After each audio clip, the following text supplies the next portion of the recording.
Neck Scarves. My name is Tony. I'm here with Dave, David, and Connor. Dave Stevens, David Sterling, Connor Ennis, right? Yes, that's me. I'm Tony Pervenanzi. We're here at Modist Brewing Company in... I'd say it's downtown Minneapolis. You would call North Loop. North Loop, yeah. And I want to thank Modist for letting us come out here. Had some nice emails with those guys. We're drinking their beers, of course, guys. And they have a ton of beers. And they just turned the lights down here. Yeah. Weird. It's like mood music. Yeah. Podcast lighting. Podcast lighting. I got the Noise Floor DDH Cream Ale. They just came out with it yesterday. Okay. They released 2 beers yesterday. This one and Mallow, which is a marshmallow pilsner, I think. I saw that one. Yeah. I'm going to try that next.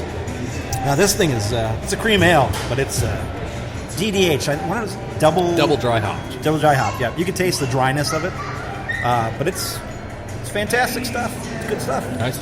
Sterling, what'd you get? I've got the bite-sized chocolate vanilla stout. Ooh. As always, I lean towards the dark beers initially, so this is really good. It's nice and smooth. Yeah. You can definitely taste the vanilla. It's a good drinker.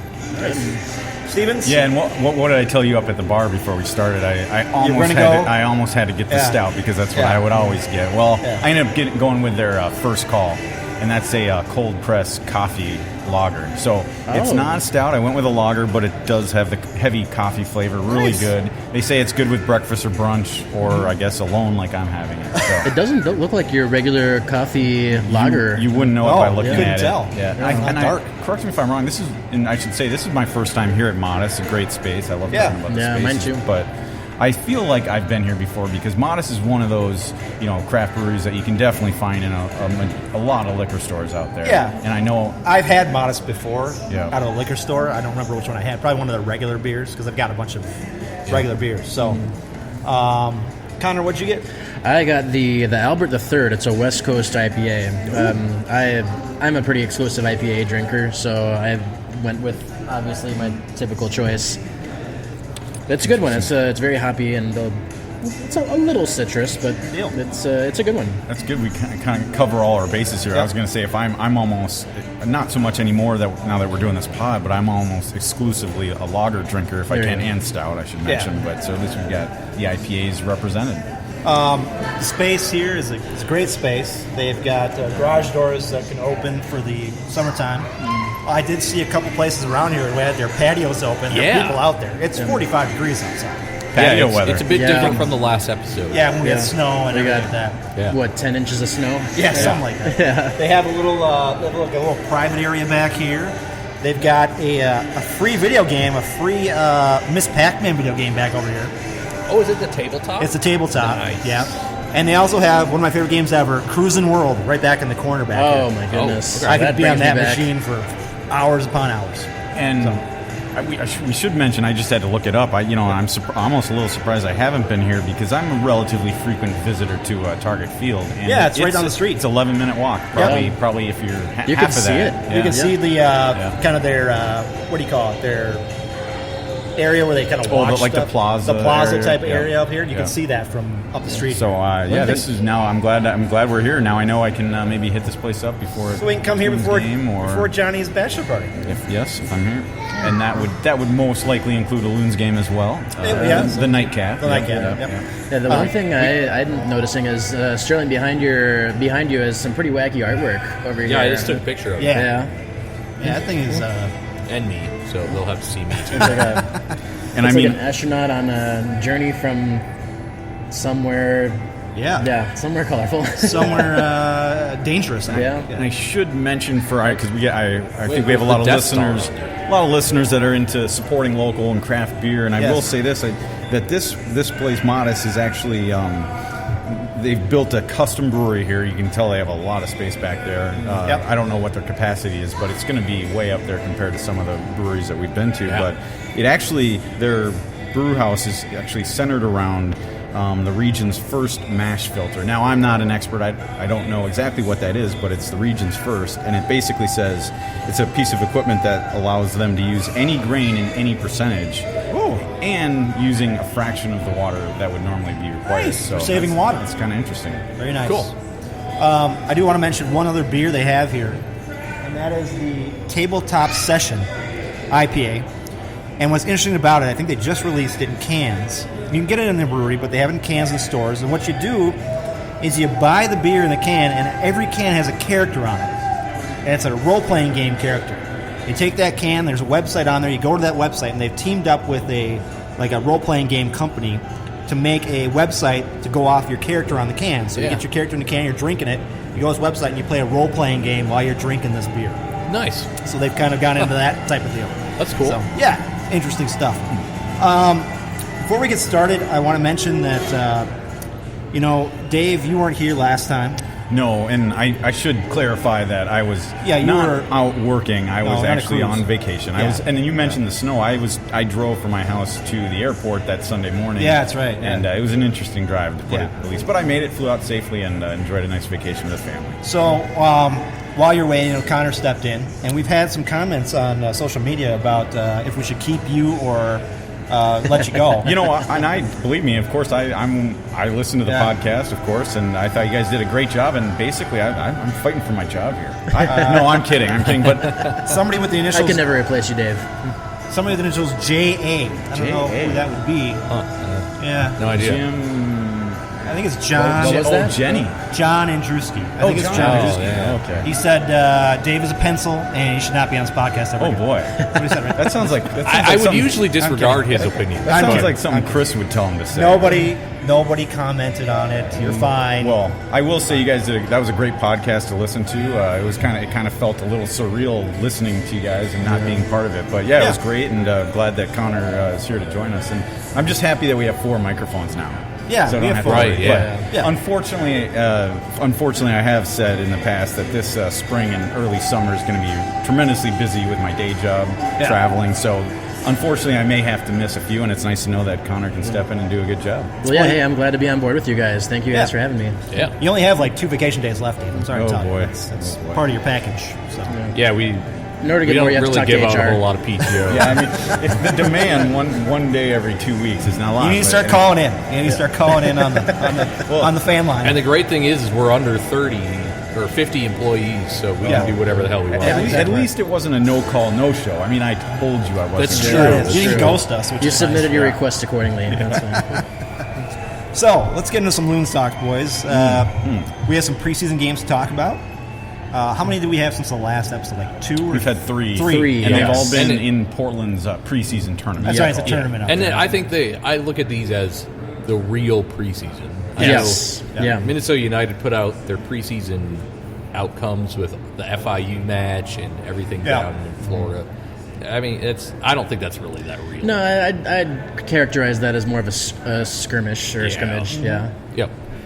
So yeah, these were definitely the final tune-ups. So Figure things out. these ones are kind of like, Heath can kind of look at his roster, play some reserves, see what they're like, Tinker around. do Basically some treat things. it like the regular season, like he does. I mean, we can Pretty much, yes. It's interesting. Yeah, you look at the games. I mean, just to go back, there was a game a week ago on the 16th, Sunday, against New England Revolution, and then they played midweek late against Portland Wednesday night, and then they played yesterday to wrap it up against Vancouver. And it's interesting, in those lineups, they kind of, like on the first game last Sunday, they basically went with what you'd call their first team lineup. Sure. And then did a mass substitution late in the second half. And then in the second one, they kind of flipped the script and started basically not necessarily even their second team, but some of their maybe third team guys, trialists and players that may or may not be on the roster. And then they finished up with a strong lineup yesterday. Yep. So I'm guessing we have some notes from those games. Yep. Yeah, there's a few things here and there. I know that. We can run through it quickly, but if we start with in order, we start with last Sunday's game against the Revolution, where I just mentioned they started a strong lineup. The only kind of missing guy was Opara, and he actually was in training out there all week, but he had to go back for a family emergency. So Ozzy. You said Opara. Oh, I'm it was sorry. Ozzy. Yeah, I'm sorry. Ozzy. Yeah, and they had I think what was it?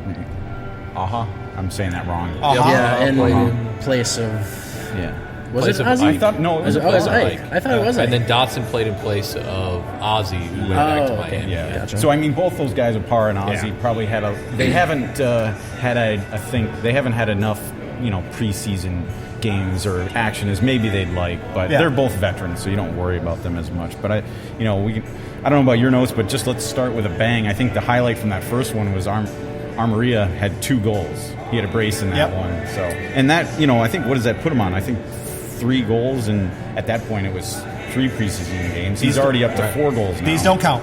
They don't count. They don't count. They don't count towards the 25. They don't count. But it's nice to see him. I think one of you guys in our comments, you made the comment, maybe it was Connor, that he was kind of like I'll probably word it wrong, but he was more like a ball hawk, or what would you call it, sniper. Poacher. Poacher, yes. Yeah. And that's a good way to put it, at least on one of those goals. But it's nice to see him in the right places at the right time, and that's the thing that stuck out about me in that first game, or stuck out about him. He was in the right places. Yeah, and that's something that we didn't. Well, we've never had. No. Christian was okay with that.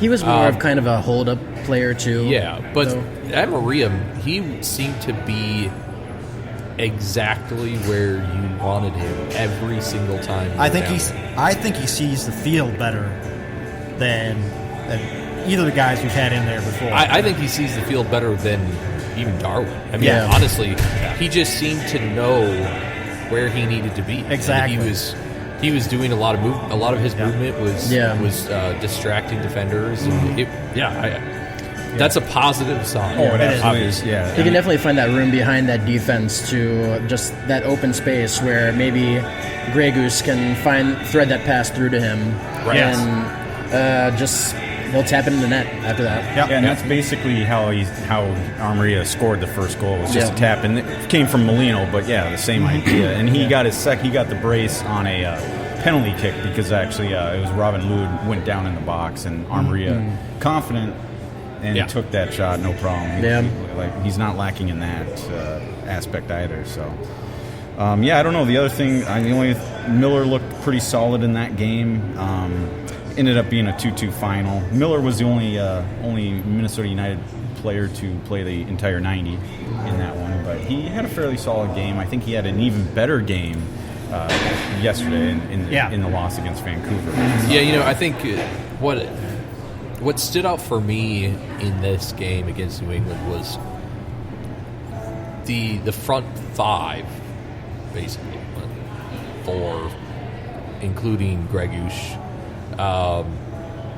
Seemed to really look pretty cohesive for being their first legitimate kind of game in the preseason. Yeah, and it just seemed like the movement. They looked to understand each other pretty well. Yep. It was good. I felt quite positive coming out of that match that they were going to do something pretty decent. Now, starting to gel. The subs, I say what you will about the substitutions. There was a lot of creativity from Chacon. The guy's a speed demon. Yeah, well, he's small. Just incredible. Yeah. That kid is he reminds me of J.J. Barea, former Timberwolves player, now plays for Dallas again. But he gets the ball or anything, he's just it's like a pinball machine, man. You see him. Yeah, I mean, and you're right, and then we'll get into probably the second against Portland. He looked even better, but I mean, the guys it was a mass substitution in the 75th minute. Against there wasn't a lot of time to. But you did see I think it was at least our first look at Aaron Schoenfeld. Yes, he kind of stood out to me a little in limited time, more so in the Portland game, but he stood out to me. And I want to say Raheem Edwards, but I'd be getting a little ahead of myself at this point. But they came in and carried on and looked okay. But so then we go to Portland. Yep. Well, we're in Portland. We're in Portland. Yes. I think that game was interesting. I don't know that we can take a lot from it, because Portland, their lineup was a lot of youth, a lot of. I think they had 2 trialists. It was. It was pretty. And I don't know. No, you're right, and I made note of it earlier. But we basically started our kind of second team, third team in that one. But it was kind of interesting, They actually, Minnesota brought in their first team, the majority of their first team lineup, like in the 75th minute. Yeah. And at that point, Portland had their youngest possible players out It was there. like probably not even on the 18 roster. But I mean, that included 2 trialists for Portland too, as well. But we should mention that, it goes to show you whether you want to make a case about how strong Minnesota United, their team will be this year, and we will later, but it does show you the depth of the Loons. Oh, yeah. And I think that was one of the main things in the offseason was not only getting forward and offensive help, but also building depth on the back end, and we've done that. Right, yeah. The trades we've made and all the other stuff, we've done a lot of depth in the back end. And the big thing is not only building depth, but building quality depth. Yeah. That Dave was talking about. Raheem Edwards looked fantastic. He had a brace in this game. He had a brace in that game, Toy looked pretty good. I have a hot take about him. About his assist on the Raheem goal. Oh, yeah, we saw where that. he chipped across the box. Yeah, we saw that. I mean, fantastic that it worked. I called it a beautiful chip. You thought he played the wrong pass. Chacon was right there for an easy shot. Yeah. And I think to me that says Toy is still too young to know what pass he should be picking up. Yeah, and agreed. He's going to get time now to kind of grow himself if he takes it. My concern with young guys always is, I think last year he thought he was going to go this year as a starter. Well, and credit to him, he more or less earned a starting position with the Loons. I mean, he basically took over for Angelo and deservingly the so. signing of Amaria tells him he's not. He's not. Right. Yeah. He did, but the thing is, with a lot of his goal scoring opportunities last year, he came on as a super sub last year. So I like him in that role. Me too. Better than I do as a starter. Yeah, and I think there's some room. Not that Heath would ever do this. There's some room to argue that maybe at some point in the season we're going to have to see Amaria and Toy up top together. Well, potentially. Because if Heath plays sometimes plays the 4-3-3, like he did sometimes last year. He could do that, which he did sometimes in big games. Yes. Yeah. Let's switch it up for a big game. Why not? Right. And one more thing. One more thing I want to say is that Ranjit Singh actually looked really good in this game. Made some couple brilliant saves early, kept him in the game. It's good I was very pleasantly surprised. He's pretty. Now we know DSC is on loan, so he's kind of the clear-cut backup at this point. Yeah. But it's good to see him perform well in that game. I'm shocked that DSC went down. Where did he go to? Arizona, Tucson, something like that. He went south. Phoenix? San Antonio. Right? San Antonio, that's what it was. Yeah. I'm surprised he didn't go to Madison. Well, does Madison have a good goalkeeper right now? He didn't get minutes at Madison because of Sylvester. Okay. And I'm pretty sure Sylvester's back. Okay. Madison had a couple good goalies last year. I think that was a problem. He struggled to get in there. But just to confirm, you were right at San Antonio FC. He's on loan. Yep. So he's not backing up anymore. We have, I'm not even going to try to say his name. I can't say Ranjit Singh. Ranjit Singh. Ranjit Singh. Yeah. Okay. That's the first time I've said it right. Ranjit Singh. Yeah. I actually spelled it out phonetically on my notes so I could get it right. Can I call him Randy? I'll just call him Randy. Greg Randy? Or Greg RJ, Randy. maybe. I don't know. So we'll come up with him. If he, who knows? I wonder if it's going to be, will we see him? I mean, remember last year, Manone played every single MLS game. Yeah. So. Yeah, I think...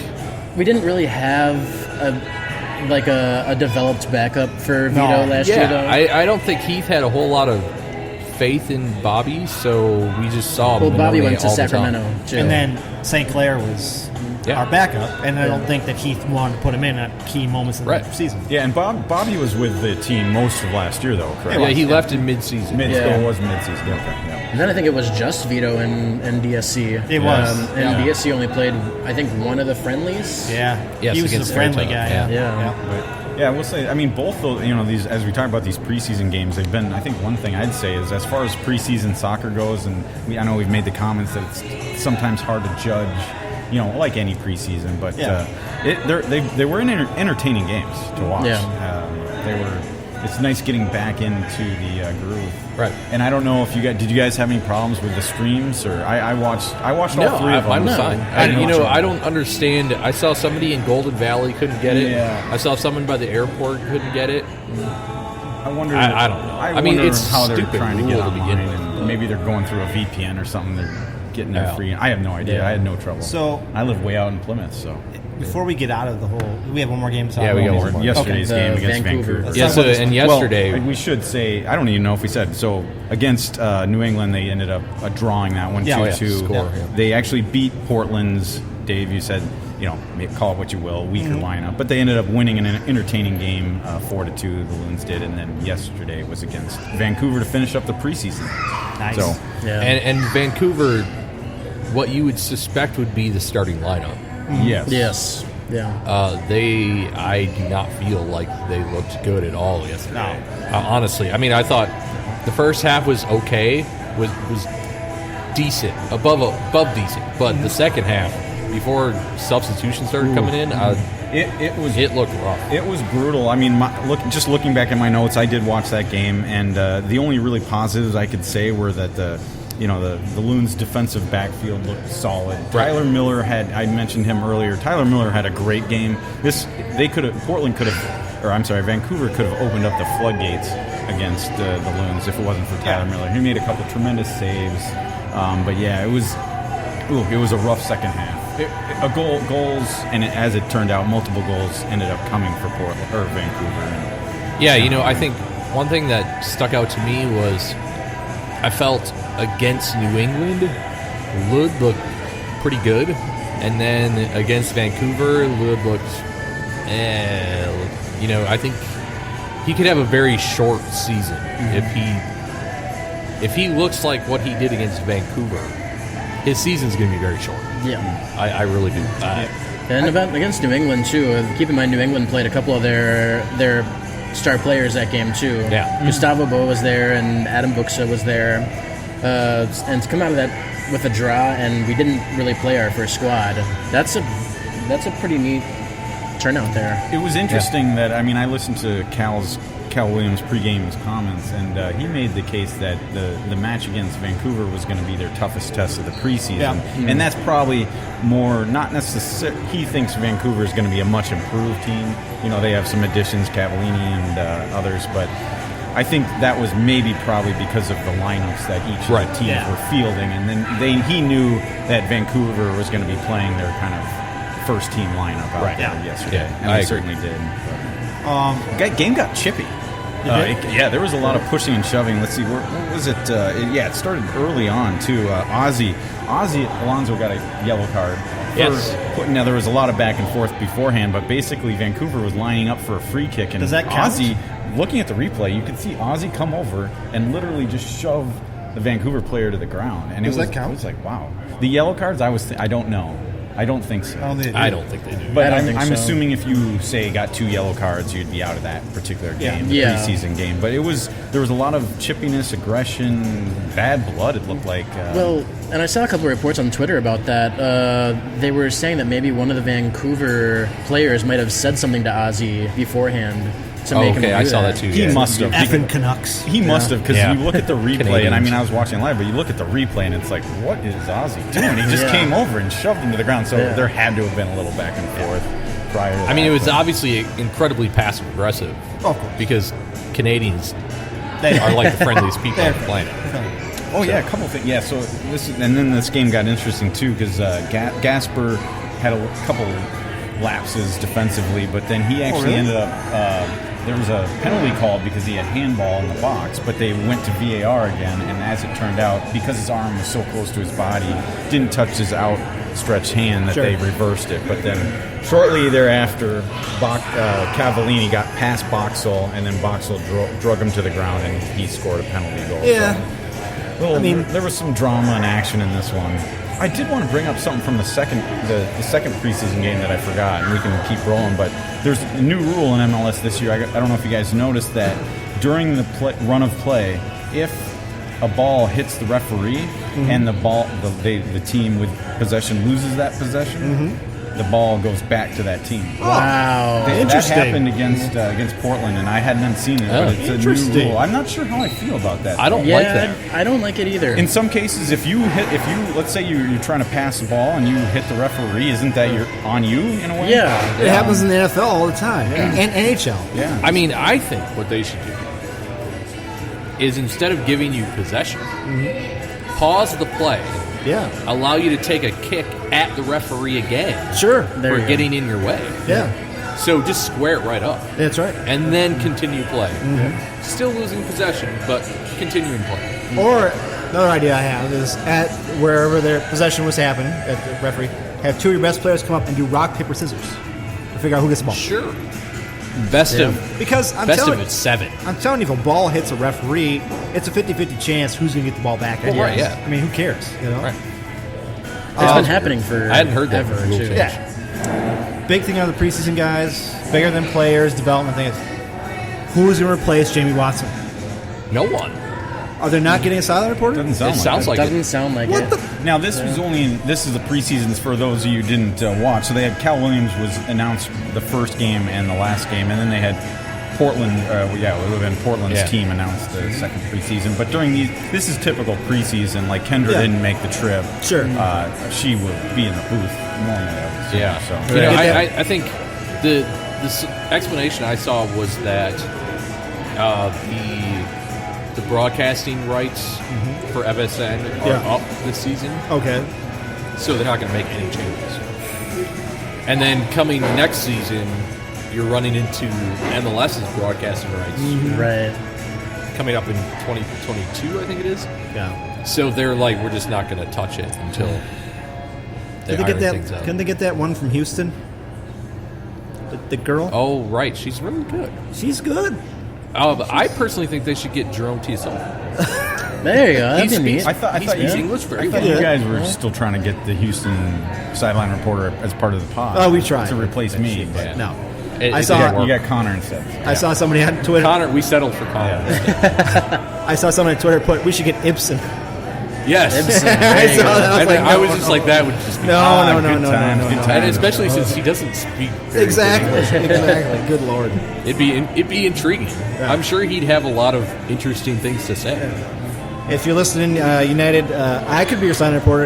I just need beer. I don't need an actual salary. Just give me some beer.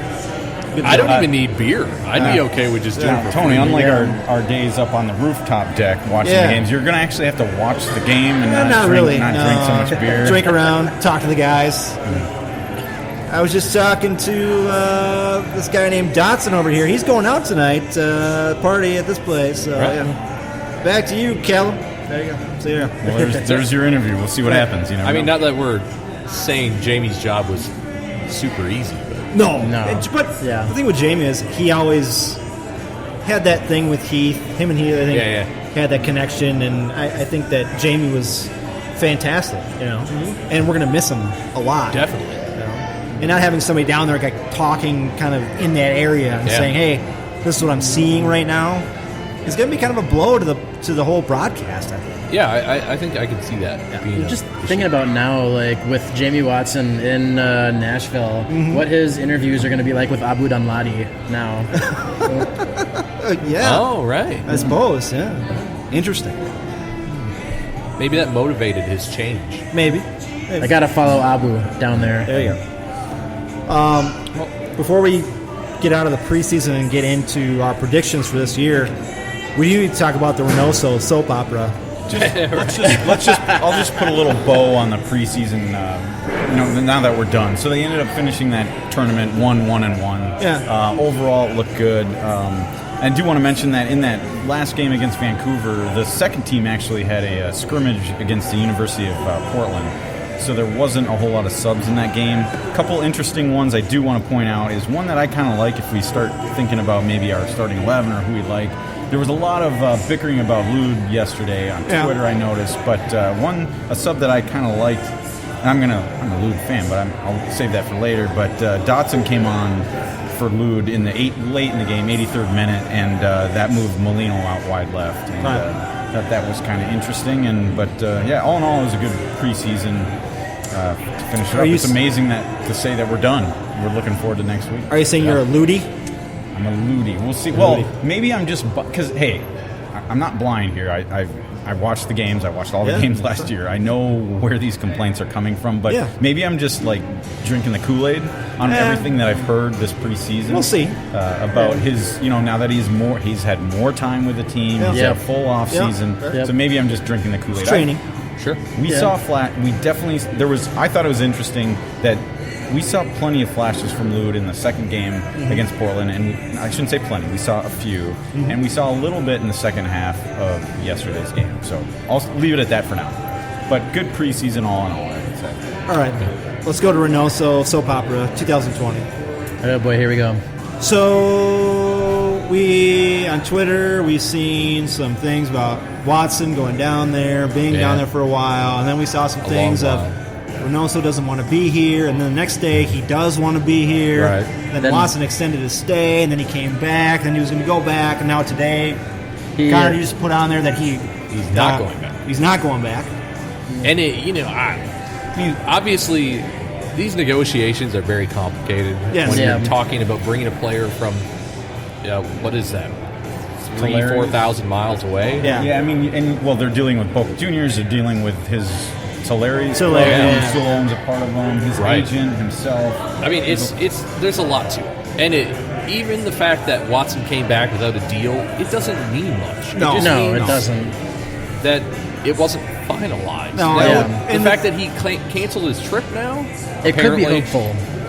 Apparently, he had a trip that he canceled. That could be negative. It could be positive. It could be positive, though. Just saying that they don't have any more negotiations to go through. Just to kind of put Bebelo's signature on the dotted line. And I'm curious. He's in the 18 tonight.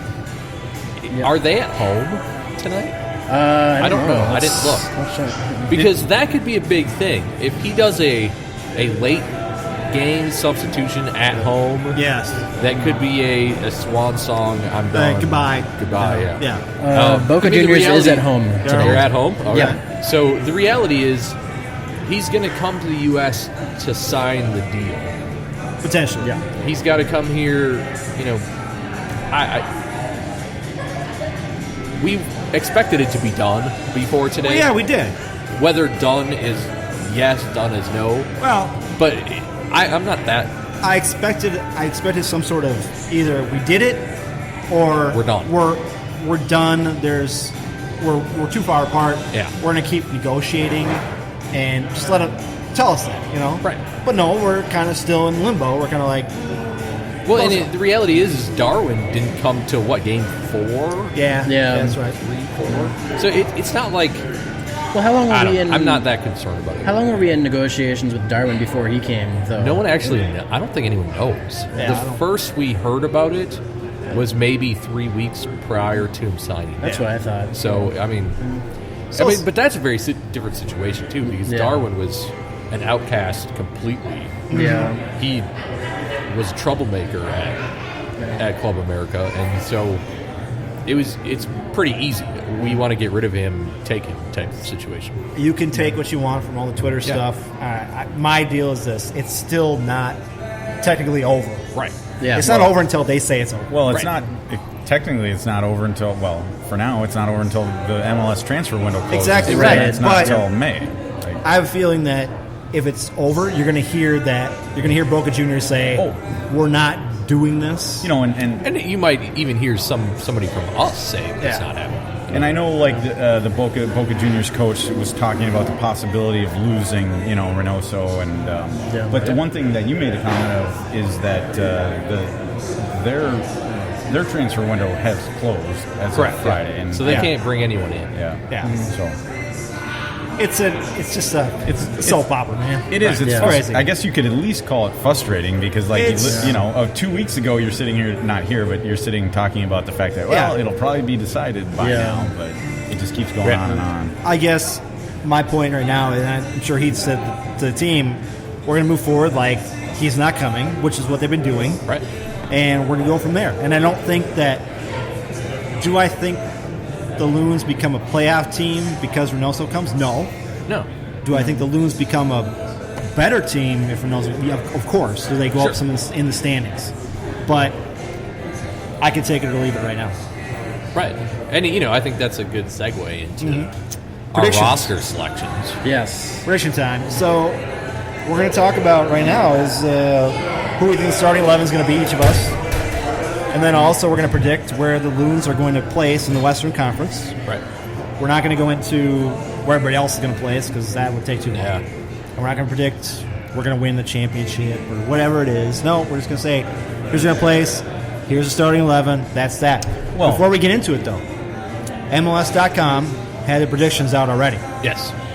Does anybody have that up right now? I have it I basically have the cliff notes of that, and I can start with that. I just want to go through the list of people who predicted where the Loons would be. Okay, we'll let somebody pull it up, but I got it. I will start with it. Basically, it was kind of a shotgun, and there's experts. There were 7 of them. Yeah. They predicted Minnesota United to finish anywhere between 3rd and 10th in the West. That's right. I got it right here. And the worst of that, 10th. Connor, who was that? It was Marcelo Balboa. He predicted him to finish 10th. And I don't think that was the boldest prediction he made because he predicted Sporting to win. To win the whole thing, yeah. And it's like, I don't know what he's smoking or drinking or injecting. I mean, for the record, I did predict Sporting KC to win the West last year, but I won't be doing that again this year. But, I mean, and I've got notes on this, actually. The only thing Sporting really did was add Polito. Yeah. I mean, well, they added another DP, too. What was his name? Is that Winston Reed from West No, Ham? I think, they might have added, I don't think he's a DP, but I think they might for the most part, they didn't do a lot. Yeah. And honestly, Polito, I don't know. So I just think Balboa's just off his rocker. He's just crazy. I think he had dropped on his head. I think he fell off a bridge or something. Let alone the fact that he has Minnesota in 10th, but in 6th he has Colorado, and in 7th he has Houston. Yeah, too. Colorado. Yeah. That's another one. No. I'm just wondering if this guy even watches MLS. I don't think it is.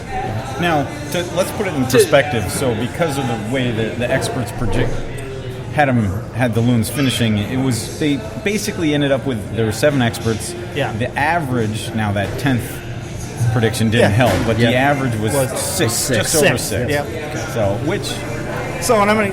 In my predictions, I'm going to talk about that because I'm telling you, there's not 5 better teams than the Loons in the Western Conference. Agreed. But I will say this: remember how tight you had LAFC running away with it last year, but then you have to remember how tight that essentially second, at least 3rd through 7th or 8th was. We were 1 win away from 2nd last year, and I mean it wouldn't have taken much to finish a little bit lower. Than 4th last year. They could have dropped down to 6th or 7th with not 7th, but it wouldn't have taken much. I guess. So, Sterling, let's start with you. Starting 11. And where they place in Western Conference. So, is there any surprises here in the starting 11 before we begin? I just don't see. Well, I'm going with who I want to start. Well, I think is going to start. I'm gonna say who I expect, maybe, and then caveat it with something else. So, I've got Miller, Chase Boxall, Ike Romaine, Jan Ozzy, as I think all of us probably agree. Yep.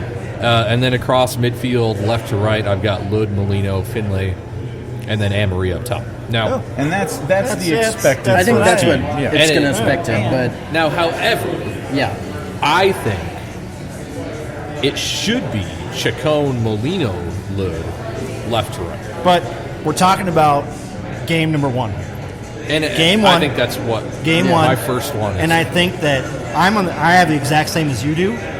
So I think we're on the same page. As game 1, it's going to be those. I think it's going to be those guys. I mean, does anyone have anybody different? Anybody different than what he's got? No. I mean, not for expected. I think it was. if you ask me who I think is going to be out there a week from today, I think across the midfield, I think it's Lou and Molino Finley. This is good. I thought we were going to have more than that, but I guess not. My only comment was, I love to see what Chacon did in the preseason, especially against Portland. He flashed his brilliance, but he's still raw. Everybody knows that, so that's why I would not expect him to see him in the starting 11. Like I said, I'm talking game one. Yeah, 2020 season. Say this. It's going to be your safest 11, safest, and that's what I hinted at it, and depending on how, obviously Minnesota United is confident in Rob and Lod, but the one, if he doesn't perform, and maybe they had questions coming out of the preseason. I know some of the fans did. The one I hinted at it, in the final preseason, I wouldn't mind seeing Dotson come into that center role and pushing Molino out left. So the problem I have with Dotson is that's doing what we did with Schuler. Yeah. It's inverting a guy that doesn't belong. Yeah. And that's the problem with Dotson is he doesn't have a place on this roster except to replace Ozzie. Yeah. Well, and I don't.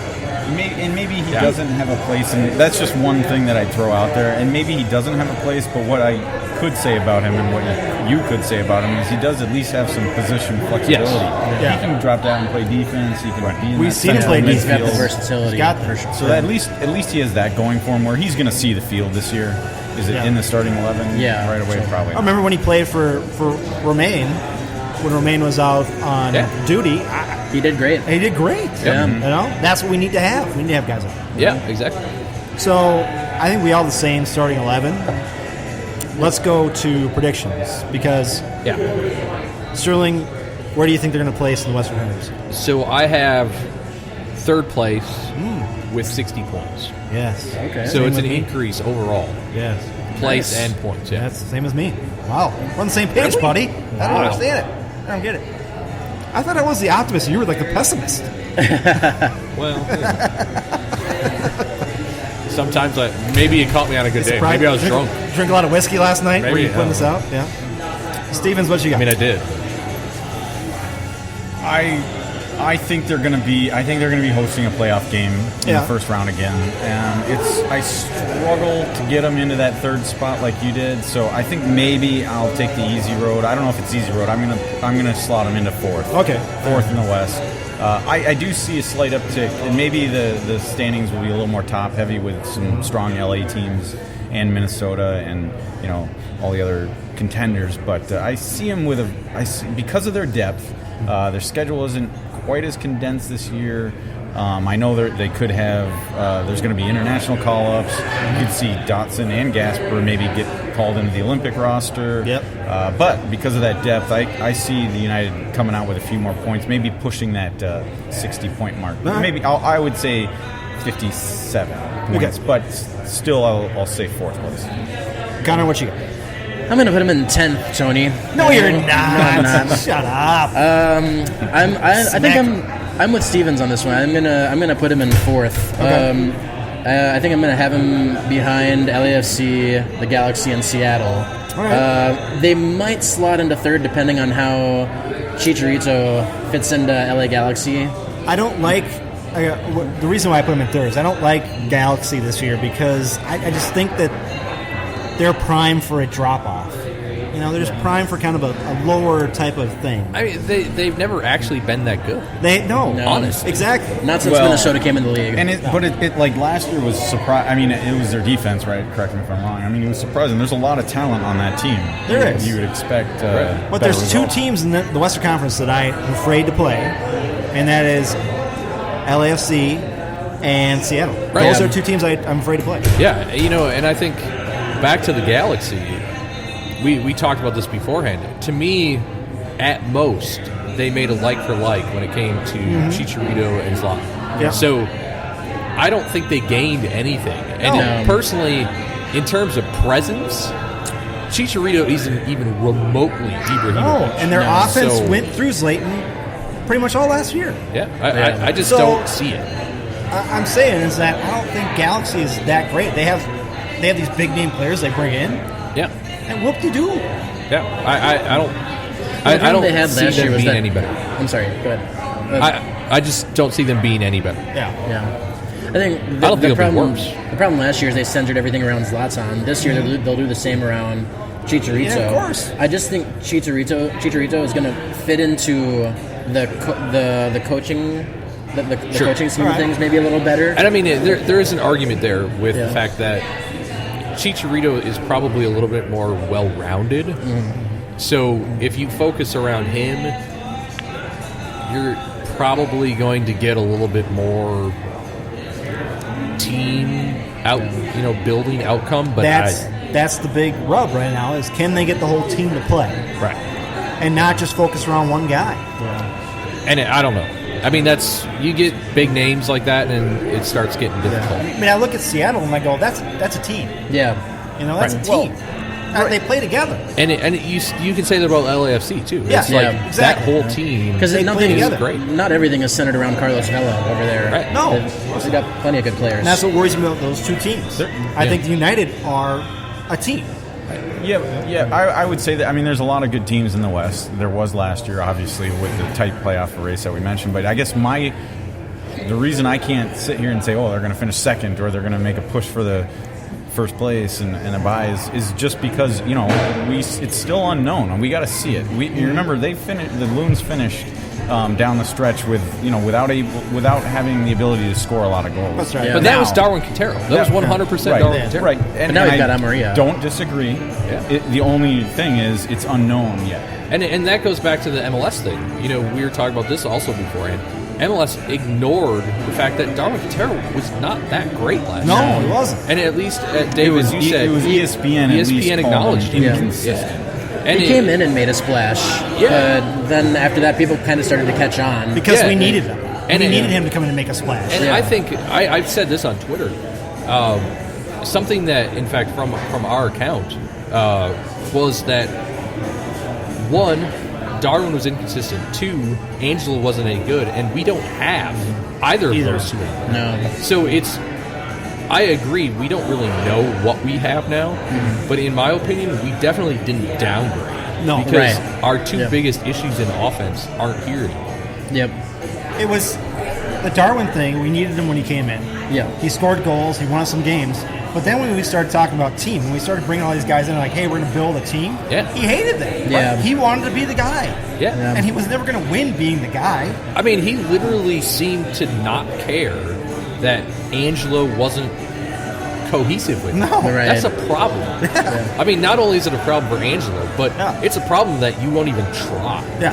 I mean, it didn't seem like he really hated it. If you watch him during the games, too, you always notice that whenever Minnesota have had a chance on goal, maybe Darwin's had it in front of net, and maybe it doesn't work out. Right.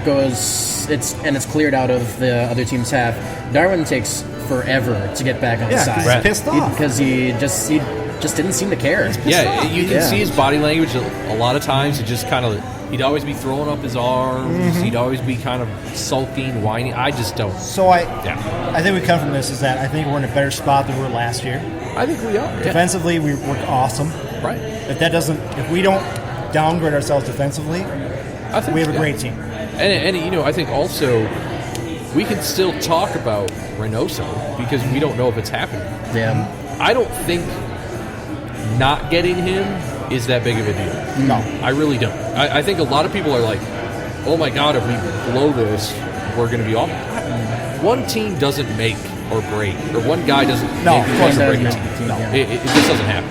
And I think if we get him, I would be willing to say we're pushing for that second spot. Yeah. But I don't think if we lose him, I don't change my position. I think it's third place. I just don't. Yeah.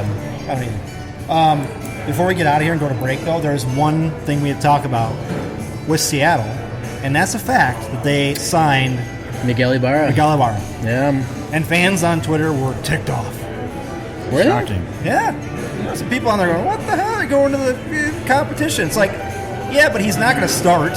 He might not even get minutes. To be I don't think he'll get minutes. Yeah. I mean, I was saying this on Twitter too that there are 11 midfielders on that roster, including him. And every single one of those 10 have gotten at least, I think it was 500 minutes last season. He is not. I mean, unless he's a completely different player than what he was last year. He's not getting a lot of minutes. And I mean, and Seattle started a pretty good lineup in their CONCACAF Champions League matchup. I think it was on Wednesday. I didn't watch it or anything, but Ibarra was on the 18. He was. Did not come in, but it's just some fans in this area need to get past the whole nostalgia. Yeah, they do. Of the Blaine into the MLS. I get it. We're nostalgic for that stuff. You know what? But and you know, I get that. I get it. You don't like the corporate MLS. So are we? You know what? That's what it is. Are we past? Do we have no more Blaine connections, so to speak? I mean, no more. Kalman's the last one. Who? Kalman. Yep, that's right. Okay. Yep, that's it. And I think he's here out of necessity. Mainly. He is. Yeah. But there's some people around here, and it's hard to say.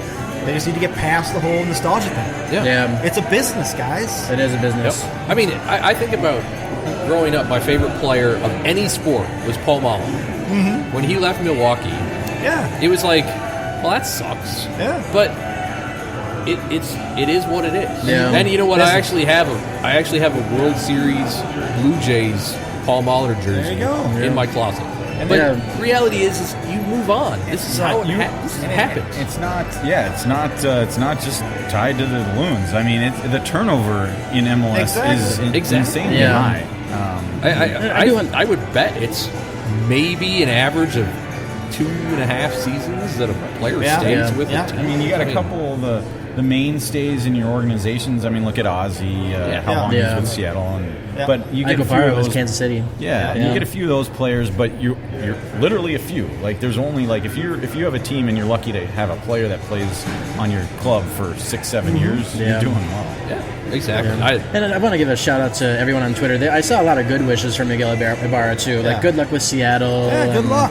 Yeah, I say good time. luck. Yeah, that's what I he say wasn't too. getting minutes with Minnesota. Go where you get minutes. It's like I mean, not with Seattle, but the past is the past.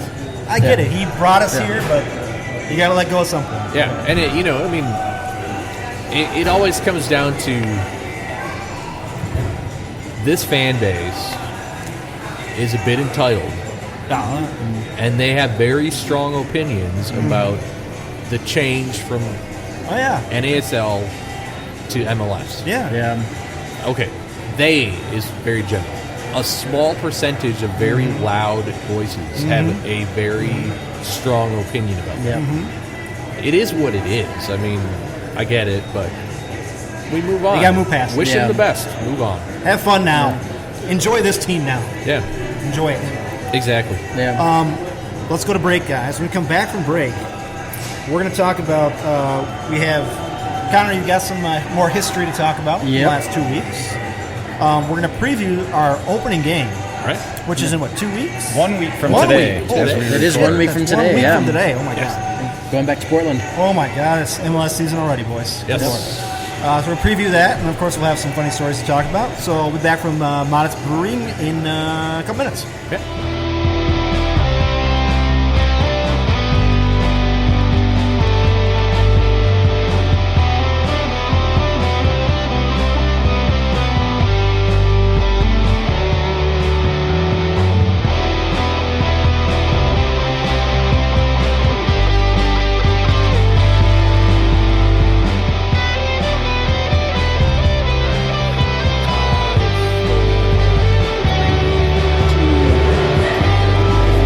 We are back here at Modist Brewing Company in the North Loop of Minneapolis. We grabbed some more beers.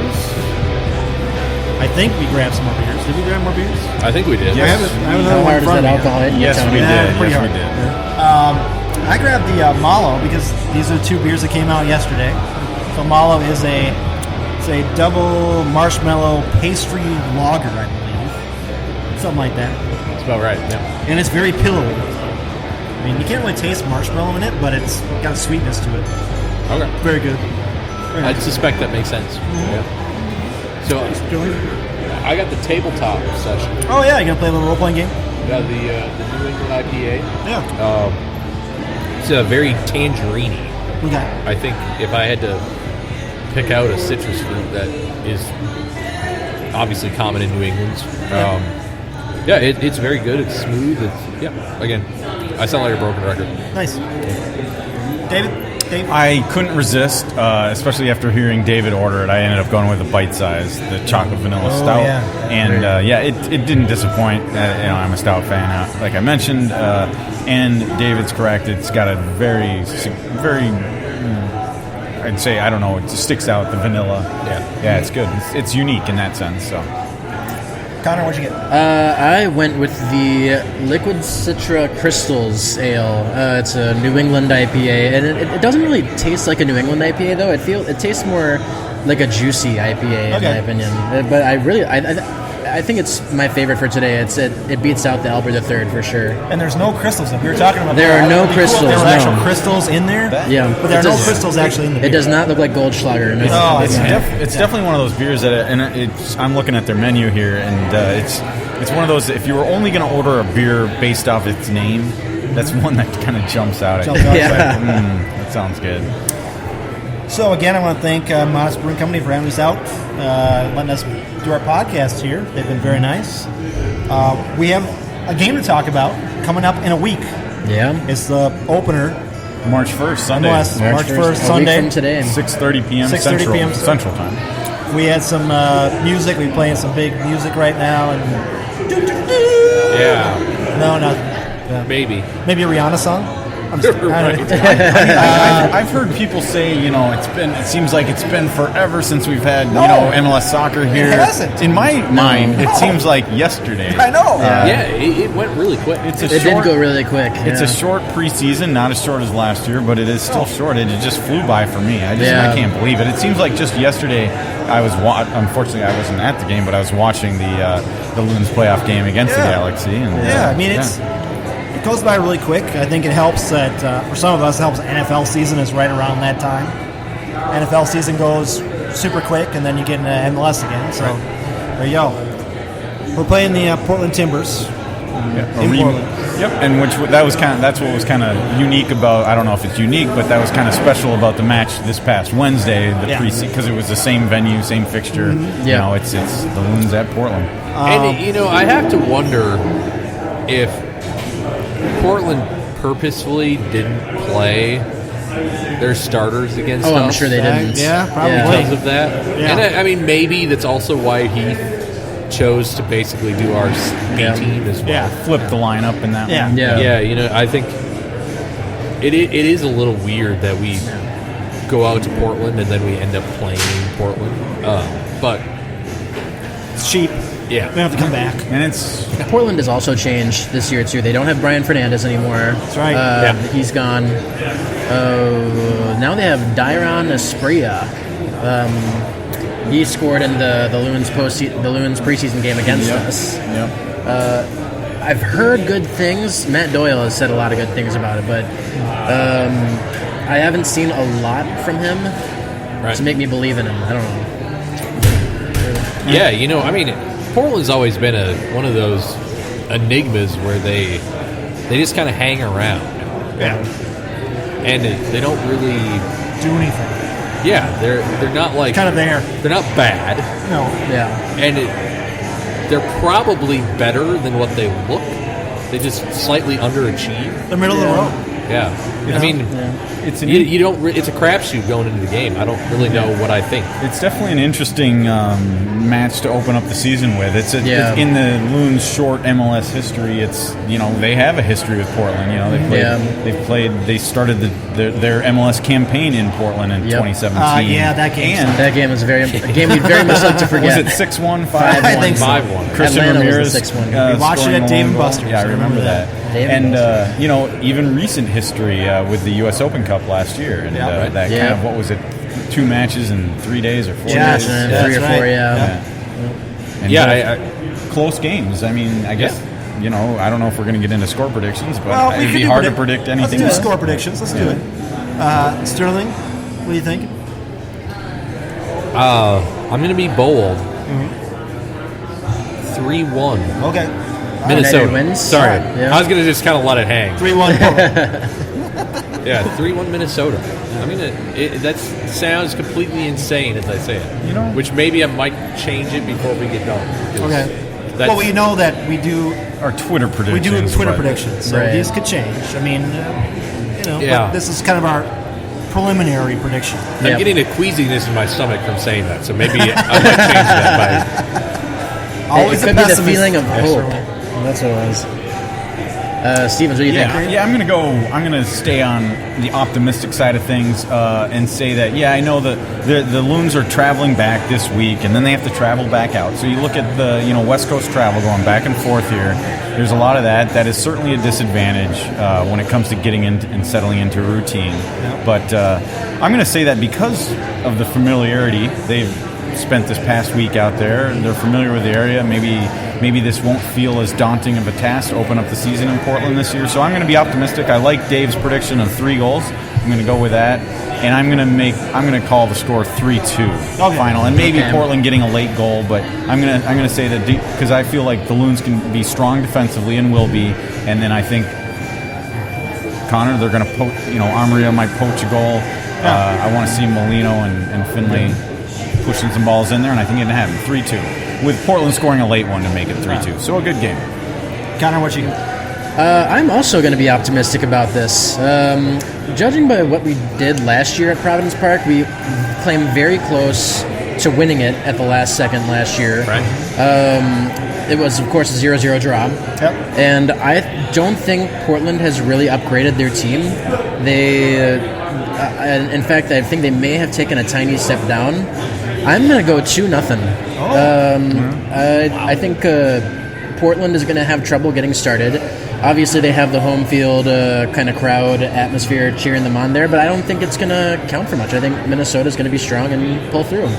Wow, a shutout. Hey, because we will say, Connor mentioned it was the last time they were in Portland, 0-0, but then, the 2 games in Minnesota last summer, they were 1-goal games. It was 1-0 and 2-1. When we started this, I was thinking 2-0 as well. Oh. But I'm going to add a little caveat to that, a little bonus. But Maria is going to get his 2 goals. He's going to get the brace in this one. Good start toward 25. 2-0 with him getting the brace. Starts off his campaign for 25 with 2 in the open. So he's going to go into week 2 on track for 68 goals. This is just a start. This is just a starter, though. This kind of gets him off the hide a little bit. Everybody gets pumped, and then Can I just do like a preemptive apology for the podcast? And I feel like if we're going to talk about Amarillo a lot this year, I hope, and it's 25 plus goals, but I feel like I'm going to say Amarillo, at least Amarillo with the O instead of the A, at least once. I haven't yet today, I don't believe, but I feel like I'm going to. So I just every time I try to type it on my phone, it tries to switch to Amarillo. And that doesn't even make sense. Amarillo is the Spanish word for yellow, so that might be. Amarillo. What sticks in my mind, I think, and I've been there, is Amarillo, Texas. Amarillo. Now it's pronounced differently, of course, but that's what pops into my mind every time I see that kind of spelling. Yeah. So I apologize to our listeners in advance. So I just want to get that out of the way. Well, it's like me and Dane and Dwayne. There you go. Dwayne St. Clair. Yeah, Dwayne. I mean, Dwayne is a pretty good name. Yeah, it is. It is. But I'm going to say it. He's going to get 2 goals, get the brace. He's going to start himself off good. Everybody's going to be going, he's going to get 25 goals. And then what's going to happen is he's going to have like a little lull. And we're all going to go, everybody's going to freak out. And then he's going to, he's going to be an up and down guy this year. It is. But I will say this. I think he's going to get 2, but he'll at least get 1. He's going to get 1. Yeah. All right. I do want to give a quick shout out. The watch party was decided for Minnesota United. Yes, it was. It's at Britt's Pub. Yeah. Nice. For the first one. That's the official Minnesota United watch party. Will the upstairs thing will they have it on the big screen upstairs? They did last time. They had the watch party there, so I would assume so. That'd be nice. Yeah. He's putting in the weather. Yeah, that would be bundle fun. up, have some hot chocolate. And then I should say for our listeners who can't make the watch party on a Sunday night, the game's at 6:30 Central. I think I mentioned that, but it's on FS1. So it's one of the, I think, 7 nationally televised games that the Loons will have this year. At least 7. There's a lot of them. They've got a bunch That's this one year. of them. Yeah. Which is good. It's the nightcap, the Sunday night MLS nightcap. So right after LAFC. How about LAFC and Inter Miami? That'll be a good one. Oh yeah. Yeah, that's ESPN at 4:30. So yeah, plenty. How many shots of what's his nuts will we see? Define David what's- Beckham. David Beckham. Oh, How many shots did David Beckham receive? I'm gonna say 3. I'm going to say he's not there. Oh, he's going to be there. Oh, he'll be there. And we're going to see like 10 shots of him. I swear. Is He's going to be like down on the sideline. No, he's going to be up in his little owner's booth drinking some wine with Victoria Beckham. That's That's a good. okay if they show her too. That's a Oh, good. they'll show her, too. That's a good point to bring up, Connor. The Inter Miami is opening their MLS campaign in LA on Sunday, and then just give a shout out to Nashville. They're going to open up on Saturday night against Atlanta At home. at Yeah, that's home gonna at least. suck. That's going to suck for them. They may get to feel the welcome to MLS Minnesota. Right, yeah. Yeah. Before we get out of the whole MLS starting talk here, Cincinnati Is a holy shit show. shit, is that a bad situation? Wow, I didn't pay Yeah. attention to them at Ron all this Jans is offseason. gone. Wow. Yeah. I mean, if you could start a team any worse than what Cincinnati has done, I feel bad for their fans. And I mean, I thought we set the bar pretty low. Yeah. Yeah. And We did. Well, they came in and just broke the Blew it barrier. away. Yeah. Well, Well, they lose their first head coach after, 11 games? Yeah. Then they get a interim head coach, and then they hired Ron Jans mid-season. I don't And remember it was a when. big hullabaloo. Yeah. Because, I mean, he's Well- European. He's, To be fair, like they didn't blow. They set the new bar. Now the Loons, wasn't it 70 and 71? It was 70 and 71, yep. So, and I mean, Cincinnati was 75 last Yep. year. So, yeah, but but I'm talking about like their differential was Organizationally, organizational wise, the Loons organization wise was okay. we're okay. Yeah. Cincinnati organization wise has been a shit show. It's Well, been don't roll at you. least, and we've made so much fun of it over the last couple of years that the Minnesota United had a plan going into their first They couple did. of seasons, and they They did. stuck to it. And props to them. But it worked. how do you feel if you're a Cincinnati fan? Like You feel like shit. Yeah. it's up in the air. Like I haven't been following them in the off season, but is there any reason for optimism yet? No. I don't. No, They hired- it's been a pretty quiet off they- season. They did sign a new DP in They Jurgen did, Locadia, but I don't really know much about him. I don't He either. played for PSV a few years ago, but But Yeah, it's a mess. if your front office is that screwed up, it's going to go to the pitch. And after Ron says his comments, it's starting to come out that there's been a pattern yes. of him being racist. Yes, I exactly. mean, you would think a team would research this a little bit. well, Yeah. this has happened numerous times in professional sports. yeah. But it's Europe. I mean, Europeans are fucking racists. There's been some incidents lately we're not going to get into about Yeah. being racist, fans being racist. And Yeah. I cannot believe in 2020, right now, that fans still do that type of shit. yeah. Well, I mean, I could go into why I think. The U.S. has had to deal with this for years, centuries, because of how we treated black people. Yeah. Europeans didn't have to deal with that. No. So they've always had this little shit show festering underneath. Yeah. But anyway, that's another story. But So- reality is their FO is a mess. Cincinnati is a shit show, and Yeah. good luck to them. Yeah. Good So- luck to Nashville in that respect. So a lot of people are saying that they're FC Cincinnati again this year. They're FC Cincinnati 2.0 this year. So it's, like those. I hope not. Those I mean, 7 at least- experts that we were talking about before. 5 of them picked Nashville to come last in the West. There. I mean, at least they have their stadium figured out now. Well, and that they had the stadium issue. Yeah.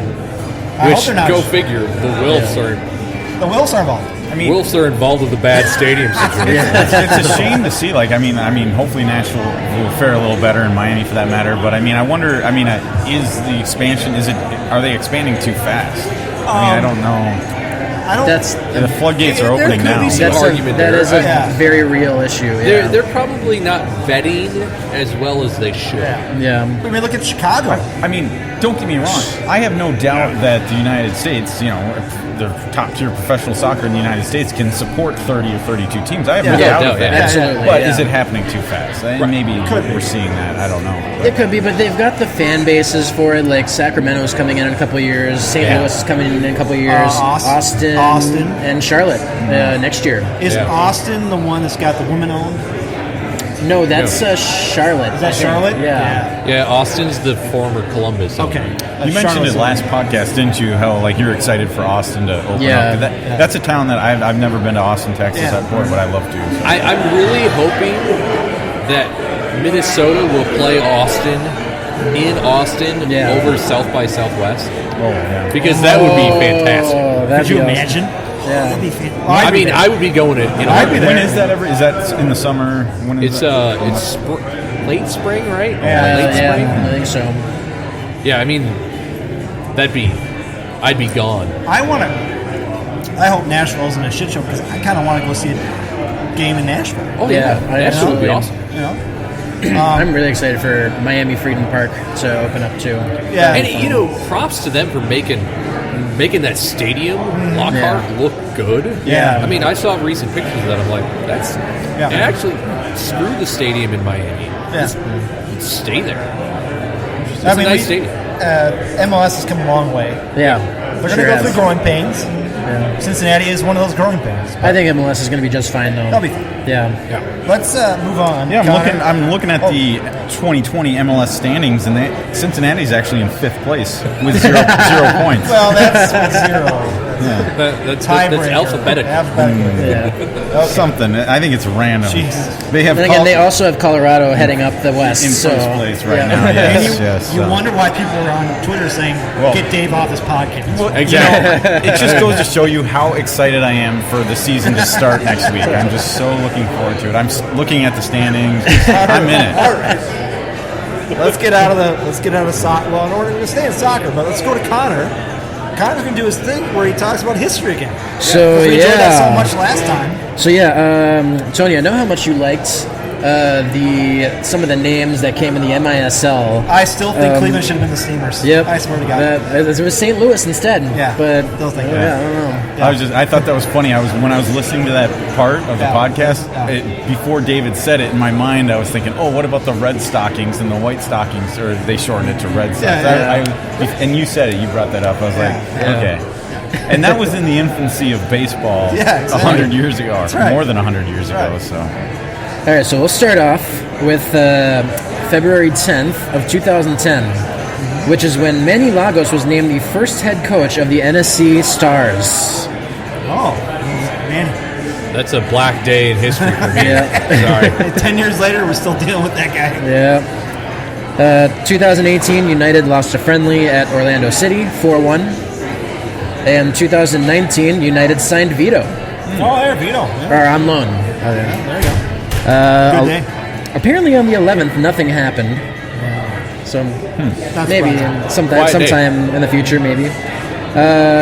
February 12th, the Strikers won against the Pittsburgh Spirit, 5-3. It's hard to really go against the Spirit. It's just kind of there's better names than that. Yeah, I don't. Maybe what is it? Is it something you got to get as far as names? I think that's interesting. Is it something you got to get used to, or are all the good names taken? Because I don't even know why I'm bringing this up, but because I don't watch, but I've more than a couple minutes. But the XFL.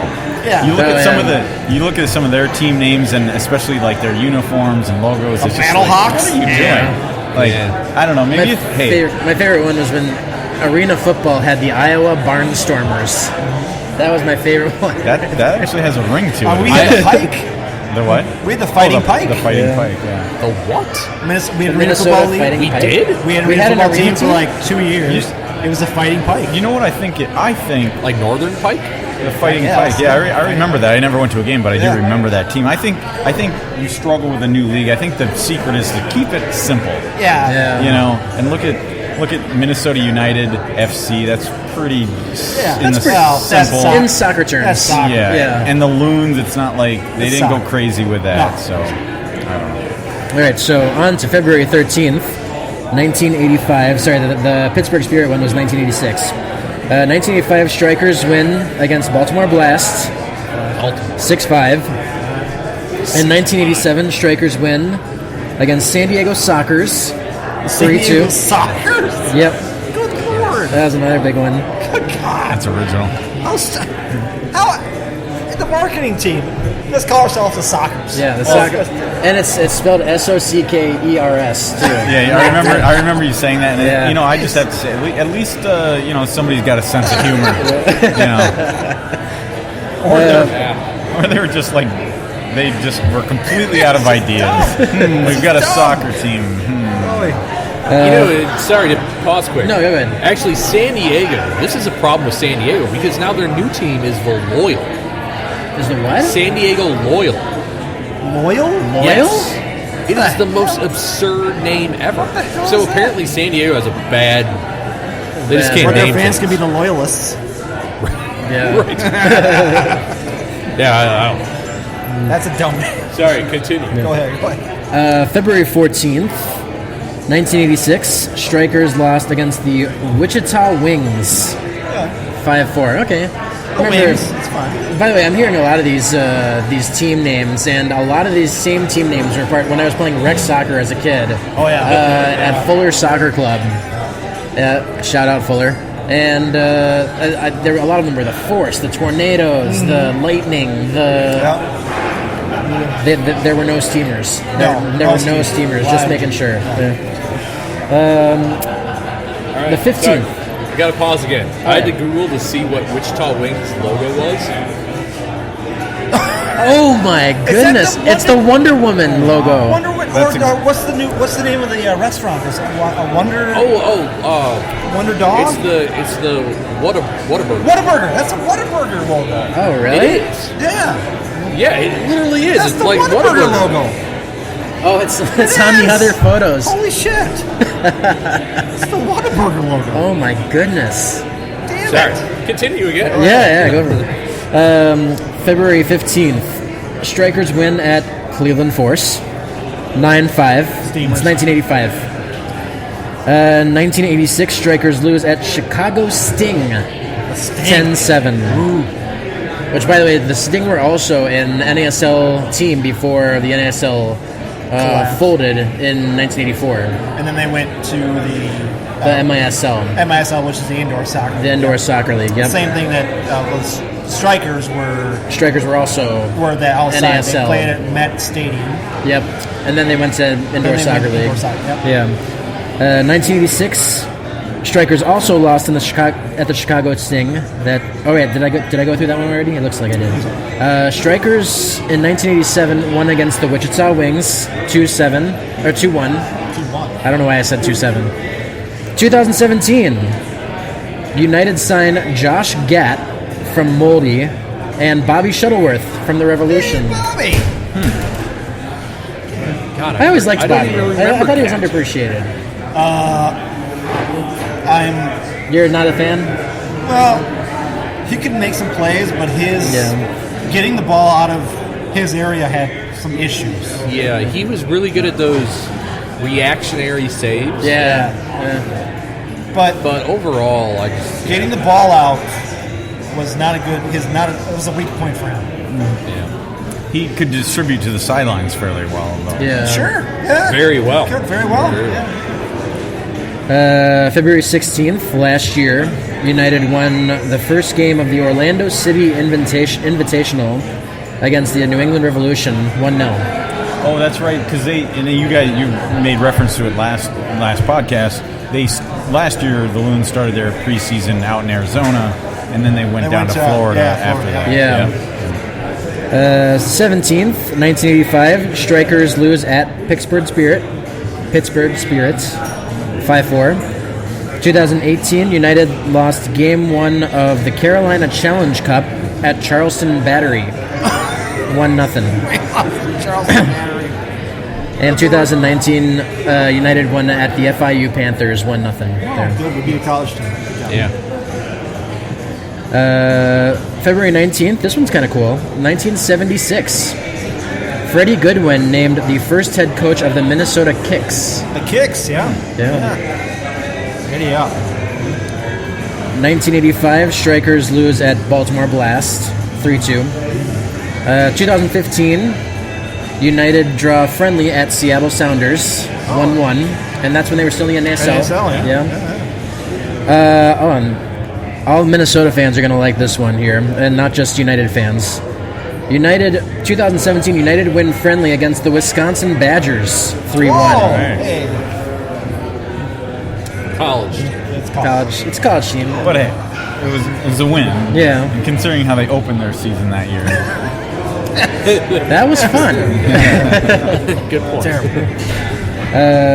February 20th, 1987. Strikers won against, here's a new one.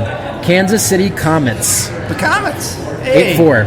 That's a good name. It's not bad. I'll take that one. And then last year, United won the second game at Orlando City Invitational against NYCFC, 1-0. All right. I think Miguel Ibarra got the goal that day, actually. Last goal he ever scored. Jeez. Sorry. Wow. It probably wasn't. Yikes.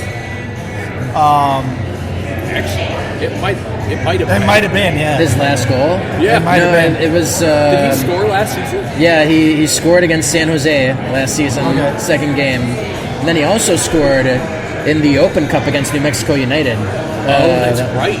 Yeah. Okay. February 21st, Strikers lose at Pittsburgh Spirit 8-6, 1986. 1987, Strikers win at Tacoma Stars 6-5. Jesus. Where are the goalies in these games? Indoor soccer, man. I know. 2016, United lose Game 1 of the Simple Invitational at Portland Timbers 4-0. And here's a fun one. 2017, United signed Jerry Tisson from FC Luzerne. Yes. That's Big fun. one. Yeah. Swiss power. Swiss power. Yeah. He's still around the Minnesota area, isn't he? No, he's in Switzerland. Yeah, He's in Switzerland now? He plays in Switzerland. Yeah. Oh, okay.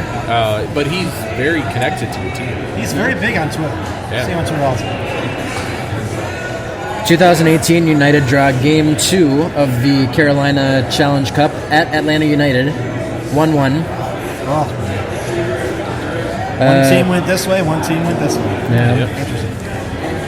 The 22nd, that would be yesterday, right? Yep. 2017, United lose friendly at Toronto FC, 3-0. And then last year, today, United won a scrimmage at Orlando City SC, 3-1. Hey, giddy up. Cool. We're going to see a lot more United stats coming through now that it's going into March. We'll see that. So that was Connor's look at the history of soccer in Minnesota the last 2 weeks. So we're going to move on here to some stories. There's one story I have to talk about right now, guys, and it's actually a funny soccer story out of the lower leagues of France. Okay, so it's actually a funny story that has to deal with soccer. How low is the league? I don't even know the league. I don't even know the team names. I'm pretty sure it's like third or fourth league, whatever it is. But a French soccer player was suspended 5 years for biting opponent's penis. 5 years? Wait, 5 years. Jeez. the player, Yeah. was this in game? No. What? Things happened out in the game that occurred and then went into the parking lot and then. Into the parking lot. Yes. All right. Continue. Wow, this could go one of two ways. It's amateur soccer. Okay. Oh, so it's like park. Yeah, bar soccer. league. Yeah. He's been suspended for 5 years for biting an opponent's penis during a fight. Oh, I guess it was on the pitch. I'm sorry, my bad. That wasn't in the parking lot, but I guess that's better. The incident occurred during a game in November between SC Turville and AS Sotrich, two clubs in the eastern region of Lorraine, separated by just a 10-minute drive. Ancient region. You said ancient, right? What? Did you say the ancient region? The Lorraine. Oh, sorry. Lorraine. I can't hear it. When two players began fighting, the unidentified victim, a Turville player, stepped in to break it up. That's when the Sotrich player bit the Turville player on the penis. So there's a fight going on, and the guy came in to break it up, and one guy bit the other guy on the wiener. The guy who came to break it up, Yes. The victim was forced to go to the emergency room where he received a dozen stitches. Yikes. Wow, that sounds Closed the wound and was deemed unfit to work for 4 days. I was going to ask, well, how do they know? Assuming they were wearing shorts, but I guess that confirms it. The matter was referred to a disciplinary arm of the local soccer governing body, which ruled this week that the Sortich player be suspended for 5 years. His club was also fined €200. 200? What? For an amateur team, I would think that's a decent amount of money. Now, this is the best part. The medical cost, though? Yeah. Incredibly, the victim and his club were also punished. Really? Oh, wow. He was suspended until June 30th of 2020 for his action in the locker room and the parking lot. They were also fined €200 and docked 2 points in the league standings. So he must have been suspended for the rest of the season. Yeah. So this guy... what did this fight look like? I've never seen pictures. I wish there were pictures. There's got to be video somewhere. Yeah. So, I mean, I've heard of guys, like, in fights, kicking somebody in the nads and whatever. But biting a guy in the penis? Yeah. Come on. Well, we don't do that. After what you've seen with Luis Suarez in the past. But at least he kept it above the belt. He kept it above the belt, that's true. Yeah. I mean... Wow. Biting the penis. What is I have to find a video of this. Yeah, because find a video. In this day and age, somebody has to have a video. They should. Yeah. I just don't understand, how does it devolve into biting someone's penis? Stick to the ears. It's just wonder how that thought even enters your head. My first thought would be to bite a guy's wiener. Yeah. Right. I mean, I'd punch the guy or shove him away. Biting the wiener is like not a thing that usually. Like, what would you think about? What do you think about biting somebody's nose or ear? Right? Sure. I mean, all the time. Ear, Mike Tyson. And even that's pretty low down on the list. Yeah, you don't bite. I mean, I can see biting somebody's arm, right? You're like in a scuffle and you bite their arm. That's the most likely it gets. What I tell my girls all the time is don't bite your friends. Right. You don't bite your friends. I mean, we're dealing with that with Oliver right now. Is he biting? At a year old, he wants to bite everything. Is he biting? Yeah. He's a biter? He's a teeth. Oh. You bite things. He's biting your daughter? No, actually. That's good. But he likes to bite his friends' faces. Yeah. What? Yeah. He's biting his friends' faces? Yeah. At daycare? Yeah. Seriously? Wow. Yeah. Thanks, dude. Exactly. Get on that. But it's like he's teething. What do? He wants to chew on things. Well, give him some teething stuff. Yeah. Not his friend's face. Give him that ring. That opens another can of worms. The daycare's not giving him his pass. Oh, there you go. Yeah. That's their fault. Yeah. Yeah. But still, again, let's go back to it. He bit the guy's penis. He did. Yes, he did. Who does that? I don't know. Were there reasons stated afterwards or not? I didn't say it. We don't know the background of the fight. No, it's amateur. It's the whole thing. You can't try and understand it because you just won't be able to understand. Yeah. You can't understand. I mean, do they serve wine at these games for the players? Maybe. Like maybe It's a at park league. halftime they have a few glasses of wine. You can't explain it away with wine. Well, if they're drunk, They could. I mean, it might help, but If it was Russia, vodka, it'd be Right. Yeah. What I'm saying is that, I mean, that's low. That's the lowest of low. yeah, it sounds like something Italians would do. Don't give Johnny any more ammo. Jeez. Sorry, Italians. Yeah, no, we would never do that. Never. So that was a funny soccer story. Now we have two more stories. I have two more stories. Do you guys want to go with Naked Japanese Festival? Or Guy Who's Dating a Ghost? guy who's dating. let's go with guy who's dating a ghost. So, this guy out in, I think it's in New Jersey, I believe,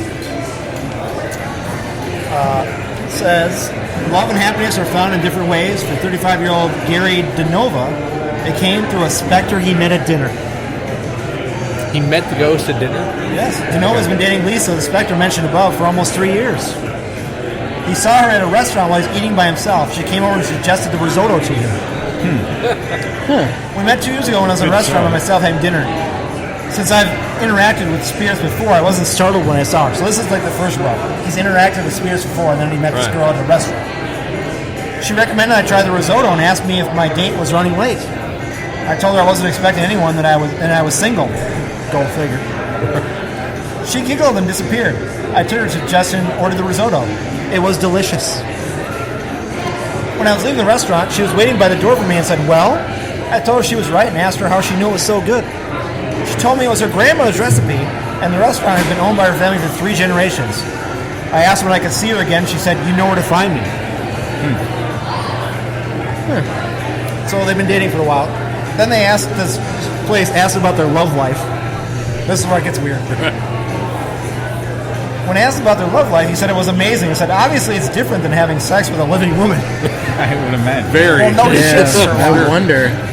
It's hard to explain. Really? I don't know. But the sex is pretty amazing.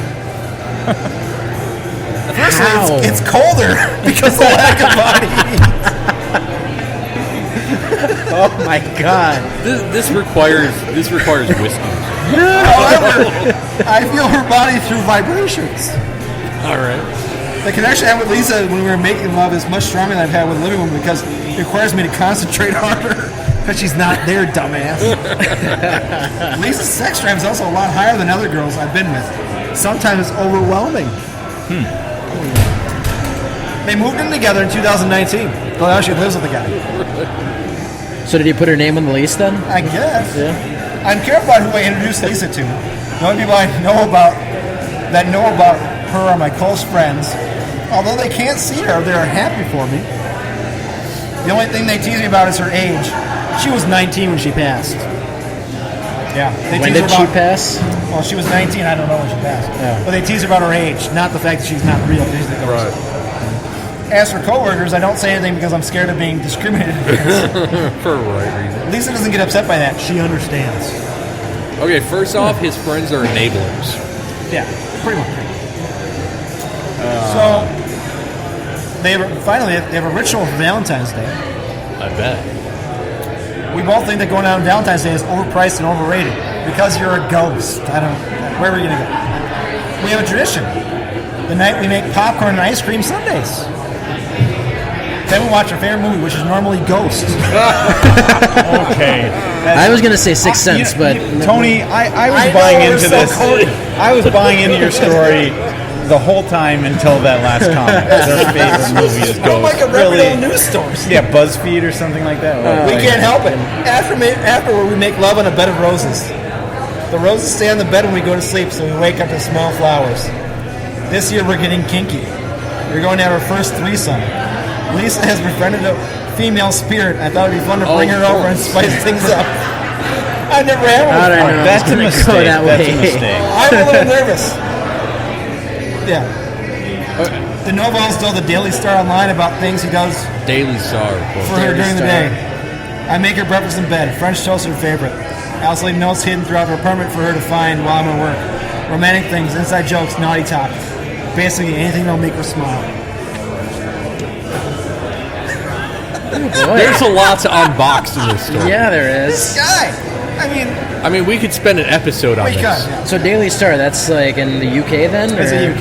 Okay. Yeah. And there are some weird things in the UK why it's not the most reputable thing, but I'm saying that... Well, and the Daily Star is basically tabloid. Yeah, it is. This guy went into a lot of detail about it. I mean, I don't even know where to start. I love the fact that he said... I don't think anybody does. Sex is different, it's a lot colder. I wonder how that makes it better. It doesn't. There's nothing there. No, Tony, Who's going to be the brave one to tell him that he's just masturbating? Nobody, so far his friends haven't told him this. I mean, right? How mean are his friends? Yeah. I don't know. I mean, I wonder if any of those friends are jealous. They could be. I mean, you know. That's going to be the next episode of... No, she's 19. That's going to be the next episode of Intervention down there. Yeah, pretty much. Yeah. So obviously it was her family's business. So there must be evidence that this girl existed. Exactly, yeah. But he doesn't say where the place is at. This is what I'm thinking. Doesn't say where the place is at, so you could not go like look it up. Right. And see, or did somebody die who was 19 here and now they're a ghost? I mean, that would make sense, right? Not the ghost part, but the fact that somebody died 19. I mean, it sounds like Ghost Hunters needs to look into Yeah, this. exactly. Yeah. I mean, come on. It's just, I know, it's crazy, right? That's nuts. I had to bring it up. We need to end with that story because seriously, that's just like. You want to talk about naked guys in Japan? Are we done? Are we over time? We might be over time. All right. Well, But I mean, so does the restaurant's family confirm that Lisa was their daughter? Or well, we can see. I mean, well, obviously, she said it was her grandmother's, so right. We don't know. Huh. That's interesting. I mean, okay, you can make up a story about dating a ghost, right? I can make it. Well, I'm dating a ghost and she's here. But you go into detail about your sex life, that's just another level. Did they mention if like this ghost had dated any other gentleman? We don't know about that. Well, apparently, or if they intend to get married. Yeah. Well, she's got a spirit friend, a girlfriend who's going to come and have a threesome. Well, I get a spirit dating another spirit, but it's hard to get. It's just I don't even know what to say. Like how to. I don't know what to say either. Well, one thing is they're sure not in a monogamous relationship. No, that's for sure. No. Yeah, I just assumed ghosts date other ghosts. I didn't know they could. I agree with you. I agree with you. I mean, I didn't know. Never would even cross my mind, and I still don't know what to say about that story. I thought it was funny. It was a funny story. That is funny. All right, we'll save naked Japanese guys for next time. After our first win of the season. Yes. First couple wins. That's hopefully. right. That's right. Because you got San Jose too. That's right. So I want to say thanks to our sponsor, Roughneck Scarves, official scarf supplier to MLS, USL, and US Soccer. Get your custom scarves for your group or team at roughneckscarves.com. Are you tired of the same old uniforms and cookie-cutter templates from Nike and Adidas? Looking for a unique, completely custom kit for your youth club, Sunday League squad, adult, or even pro team? Icarus FC can help you create the kit of your dreams at an affordable price. Let them help you design your new custom kit today at IcarusFC.com. I want to say, again, thanks to Modist Brewing Company for having us out here today. We are available on BGN, the BGN network, BGN.FM. iTunes, Spreaker, Podcast Minnesota. There's a couple of websites. Yes. Spotify. Pod MN app. Pod MN app. That's the newest one. And then Podcast MN. MN.com. Yep. Right. Spotify. Anywhere you can find a podcast, you can find us. We're also we're talking about making some shirts. Yeah. So when we do that, you guys, buy those shirts up. Wear them to Loons games. Yeah. I would say Stuff going. give us a like on Twitter, Facebook, Instagram. Like us everywhere. And go out and buy beers from the places we've gone to. Modist Brewing Company. Yeah. Place we've gone to before. They are local. We want to keep it local. So there you go. For myself, Tony, for Dave, David, and Connor, we'll talk to you guys in 2 weeks. Yep. Yeah.